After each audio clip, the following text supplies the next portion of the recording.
In this video, I'm going to show you how to add a plugin, but there's one step that you want to do before, and actually there's two. You want to do a backup of your blog, and under Tools, there's an export feature. Now, this does not replace a full backup of your site. This only contains your posts, your pages, your comments, custom fields, categories, and tags. Okay, you really want to do a full backup, and that's in your cPanel. I'm not going to cover that in this training, but if you're just going to, if you don't have a whole lot of data, you can do this, and this blog is brand new.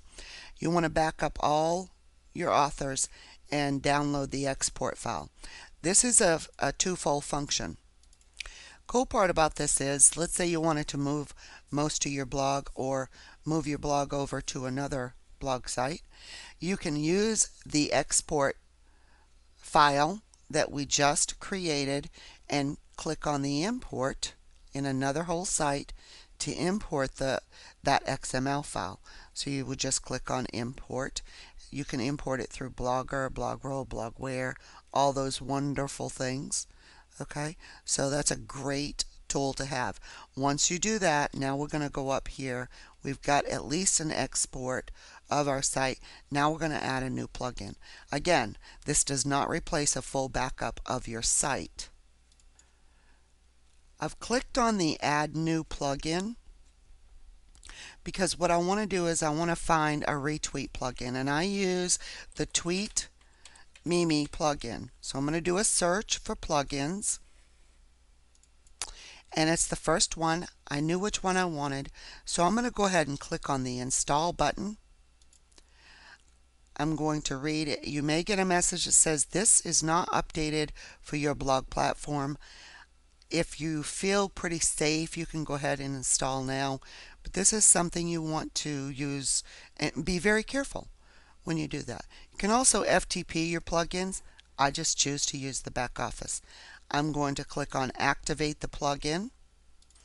Now when I scroll down through my list of plugins, I've got my tweet. Here's my plugin I just activated, and I want to, over here, remember I said when you load plugins, sometimes the settings will be over here as opposed to here. For example, in the privacy policy, I can visit my options configuration here.